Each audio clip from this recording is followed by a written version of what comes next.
Hello students, today's topic is reflective level. इससे पहले पिछले वीडियो में हम लोगों ने इसके दो लेवल्स पढ़ चुके हैं, जो कि मेमोरी लेवल और अंडरस्टैंडिंग लेवल है। इसमें हम रिफ्लेक्टिव लेवल्स की बात करेंगे। तो आइए देखते हैं रिफ्लेक्टिव लेवल होता क्या है। रिफ्लेक्टिव लेवल होता क्या है? Reflective level of teaching includes both understanding and memory level of teaching. जैसे हम रिफ्लेक्टिव की बात करें तो रिफ्लेक्टिव लेवल में इंक्लूड होता है बोथ क्या, अंडरस्टैंडिंग और memory level of teaching. Okay students, यानी इससे ये हुआ पहला स्टेप हमारा क्या है, पहला स्टेप है मेमोरी, दूसरा स्टेप है अंडरस्टैंडिंग लेवल और तीसरा जो है हमारा लेवल है रिफ्लेक्टिव लेवल। आइए सेकेंड पॉइंट देखते हैं। The reflective level teaching is also termed as problem centred teaching. इसको रिफ्लेक्टिव लेवल ऑफ टीचिंग को हम और एक और नाम से जान सकते हैं, एक और नाम दिया गया है जो कि है problem centred teaching. Problem centred teaching हम सभी जानते हैं। प्रॉब्लम सेंटर्ड टीचिंग में टीचर्स जो है स्टूडेंट के सामने एक प्रॉब्लम क्रिएट करता है और उस प्रॉब्लम का सोल्यूशन जो है वो कौन ढूंढता है, वो स्टूडेंट ही उस प्रॉब्लम का सोल्यूशन ढूंढते हैं। In this level the classroom is open space where its environment is open. मतलब कहने का मतलब है एडिक्वेटली कि इस जो इसकी पढ़ाई होती है, जो रिफ्लेक्टिव लेवल की पढ़ाई होती है, वो ओपन स्पेस में होती है, यानी ओपन इन्वायरमेंट में होती है, एक बंद क्लासरूम के अंदर नहीं है। क्योंकि जो प्रॉब्लम है वो जाहिर सी बात है आपके लाइफ से रिलेटेड होगा, कहीं ना कहीं उसके लिए आपको एक स्पेस चाहिए होगी, जगह चाहिए होगी जहाँ आप अपने प्रॉब्लम को सॉल्व करने के लिए हर तरह की चीज़ें आपके पास हो। Here the teacher create such a problematic situation. इसमें क्या करता है, टीचर एक ऐसा प्रॉब्लमेटिक सिचुएशन क्रिएट करता है क्लास में जो कि students under mental tension being solving their problem, जो कि स्टूडेंट अपने मेंटल लेवल से उस प्रॉब्लम को क्या कर सके, उस प्रॉब्लम के सोल्यूशन फाइंड आउट कर सके। आइए नेक्स्ट चलते हैं। क्लासिफिकेशन, जैसे कि हम लोगों ने इससे पिछले वीडियो में हम लोगों ने मेमोरी लेवल का क्लासिफिकेशन देखा था और क्या नाम है अंडरस्टैंडिंग लेवल का देखा था, वैसे ही मेमोरी लेवल है उसको दिया था हर्बर्ट ने, अंडरस्टैंडिंग लेवल मॉरिसन ने दिया था और जो ये रिफ्लेक्टिव लेवल है उसको हंट ने दिया है। तो इन्होंने कुछ स्टेप्स, कुछ क्लासिफिकेशन किए थे, जैसे कि हम लोगों ने पिछले वीडियोस में देखा था कि फोकस, सिंटैक्स, सोशल सिस्टम और सपोर्ट सिस्टम, इस 4 पॉइंट्स को हम डीप पढ़ेंगे। तो जहाँ फोकस की बात आती है, अंडरस्टैंडिंग जो रिफ्लेक्टिव लेवल है, अगर उसकी फोकस की बात करें तो ये क्या करता है, 3 ऑब्जेक्टिव, इसके 3 ऑब्जेक्टिव, लेकिन यहाँ पे हम लोगों ने 2 लिखे हैं। इसके 2 ऑब्जेक्टिव हैं, टाइपिंग एरर होगा। To enhance problem solving capability, problem solving capability को बढ़ाना किसका, स्टूडेंट का, और डेवलप करता है critical and productive thinking among student.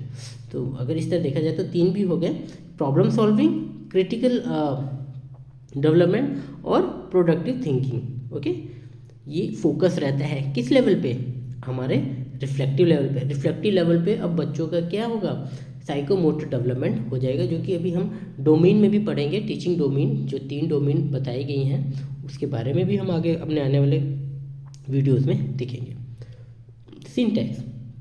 Syntax की बात करता है तो पहला जो होता है, पहले क्या करेगा, सिंटैक्स में प्रॉब्लम क्रिएट करेगा। ये क्या करेगा, पहले प्रॉब्लम सिचुएशन को क्रिएट करेगा, स्टूडेंट जो है, टीचर जो है प्रॉब्लम को क्रिएट करेगा। सेकेंड स्टेज पे स्टूडेंट क्या करेगा, एक हाइपोथेसिस बिल्ड करेगा। एक क्या करेगा, हाइपोथेसिस होता है एक गैस होता है, इंटेलेक्चुअल गैस होता है। ओके, हाइपोथेसिस मतलब क्या होता है, एक इंटेलेक्चुअल गैस होता है कि इसका ये आंसर हो सकता है, अगर ये इफेक्ट है तो इसका कॉज क्या हो सकता है, वो उसी को हाइपोथेसिस कहते हैं। नल हाइपोथेसिस होता है, अल्टरनेट होता है, डायरेक्शनल, बहुत तरह के हाइपोथेसिस होते हैं, वो हम रिसर्च की कभी टॉपिक पढ़ेंगे तो उसमें हम लोग देखेंगे। It may happen more than one, hypothesis क्या हो सकता है, एक से ज़्यादा हो सकता है। जैसे कि आप नल हाइपोथेसिस भी बना सकते हैं और अल्टरनेटिव हाइपोथेसिस भी बना सकते हैं। दोस्तों, अगर आपको नल और अल्टरनेट ये हाइपोथेसिस समझना है तो प्लीज़ कमेंट बॉक्स में लिखें, आगे हम लोग इससे रिलेटेड वीडियो भी बनाएंगे। Then student collect data. अब जब उसने हाइपोथेसिस बना लिया तो अब क्या करेगा, डेटा को कलेक्ट करेगा, ग्राउंड लेवल पे जाके डेटा को कलेक्ट करेगा ताकि वो अपने हाइपोथेसिस को क्या कर सके, सोल्यूशन पा सके कि जो मेरी हाइपोथेसिस थी वो सही है कि नहीं। अब लास्ट का जो स्टेप है, इस स्टेप में क्या करेगा, हाइपोथेसिस को टेस्ट करेगा। हाइपोथेसिस को क्या करेगा दोस्तों, टेस्ट करेगा, डेटा कलेक्ट करेगा।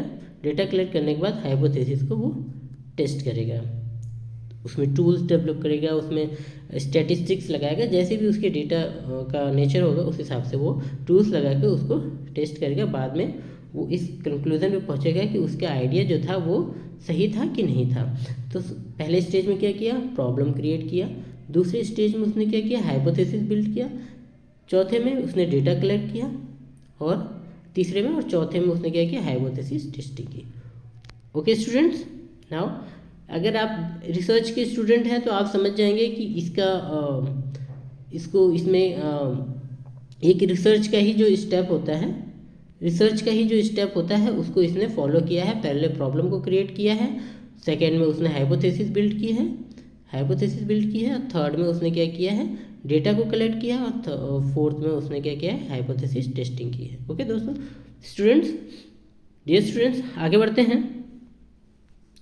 सोशल सिस्टम, अगर हम सोशल सिस्टम की बात करें, इसी सामाजिक संरचना की बात करें, तो इस लेवल पे क्या होता है, जैसे कि हम लोग पिछले वीडियो में देखा था कि जो स्टूडेंट था वो पैसिव था, मेमोरी में तो पूरी तरीके से पैसिव था, टीचर पूरी तरीके से डोमिनेट कर रहा था। दूसरे स्टेज पे टीचर्स थोड़ा सा स्टूडेंट की तरफ अट्रैक्ट होता है, जो स्ट्रेटजी होती है वो थोड़ा सा स्टूडेंट की तरफ सेंटर्ड होती है, लेकिन रिफ्लेक्टिव लेवल में पूरी तरीके से इसमें स्टूडेंट एक्टिव हो जाएगा और टीचर जो हो जाएगा वो पैसिव हो जाएगा। टीचर क्या हो जाएगा, देखिए जैसे लिखा है इसमें, student acquire primary place. Student क्या होगा, स्टूडेंट को प्राइमरी प्लेस दे दिया जाएगा, और जो टीचर है वो सेकेंडरी पोजीशन पे आ जाएगा क्लासरूम में। ओके, इस लेवल पे क्या होगा, कुछ चीज़ों की रिक्वायरमेंट, कुछ फंक्शंस हैं to present problematic situation before people, मतलब स्टूडेंट के सामने क्या होगा, स्टूडेंट के सामने प्रॉब्लम रखा जाएगा।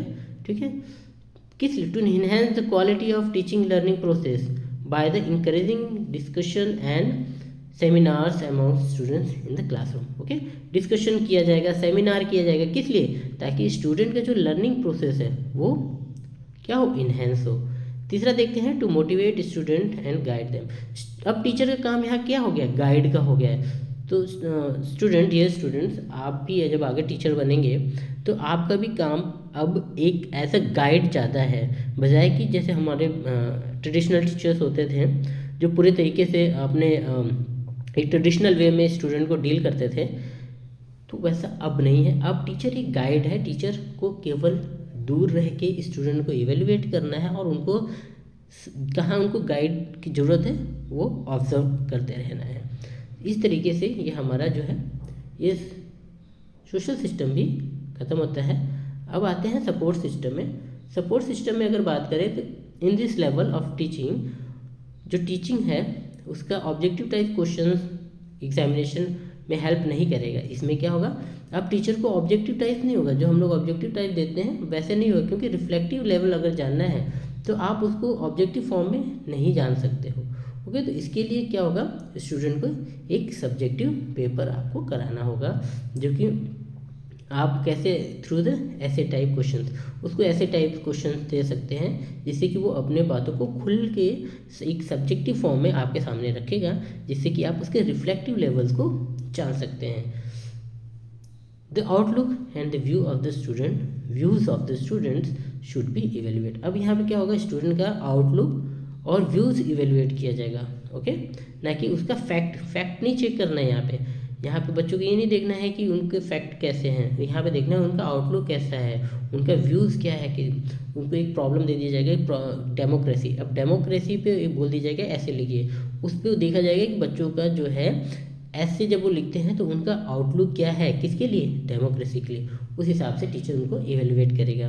Okay, their participation in the classroom active should be evaluate.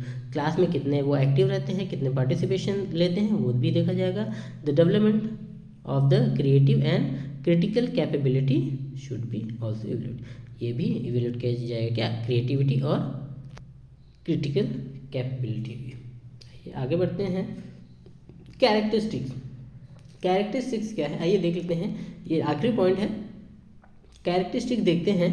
तो ये जैसे कि similar to the memory and understanding level of teaching, this level 2 does not follow any definite programme. ये क्या है, ये कोई भी डेफिनिट प्रोग्राम फॉलो नहीं करता है, ये कोई भी डेफिनिट प्रोग्राम फॉलो नहीं करता है। कौन, रिफ्लेक्टिव लेवल ऑफ जो टीचिंग है वो कोई भी डेफिनिट प्रोग्राम फॉलो नहीं करता है। रिफ्लेक्टिव लेवल ऑफ टीचिंग में क्या होगा, one only group discussion method is considered to be effective. इसमें ग्रुप डिस्कशन मेथड कंसीडर किया जा सकता है और इसमें ये इफेक्टिव होगा। Okay, the level of teaching can not be limited only to the curriculum content and text book. बहुत इंपॉर्टेंट कैरेक्टरिस्टिक्स कि इसमें क्या है कि केवल करिकुलम कंटेंट और टेक्स्ट बुक इम्पॉर्टेंट नहीं है, इसमें टूवर्ड्स आउटसाइड बुक देखना पड़ेगा, टूवर्ड्स बियॉन्ड द बुक्स देखना पड़ेगा, बियॉन्ड करिकुलम बियॉन्ड कंटेंट जाके टीचर को पढ़ाना होगा। तो फ्रेंड्स, आई होप कि हमारा जो भी कार्य है वो हम अच्छे तरीके से कर रहे हैं, आप लोगों तक एक बढ़िया कंटेंट पहुंचाने की कोशिश कर रहे हैं। अगर हम इसमें सफल हो रहे हैं तो प्लीज़ हमें मोटिवेट कीजिए, हमारे चैनल को सब्सक्राइब कीजिए, शेयर कीजिए और अपने कमेंट्स या सुझाव कमेंट बॉक्स में दे सकते हैं। अपना ध्यान रखिए, माता पिता का ध्यान रखिए और बस सबका ध्यान रखिए। धन्यवाद।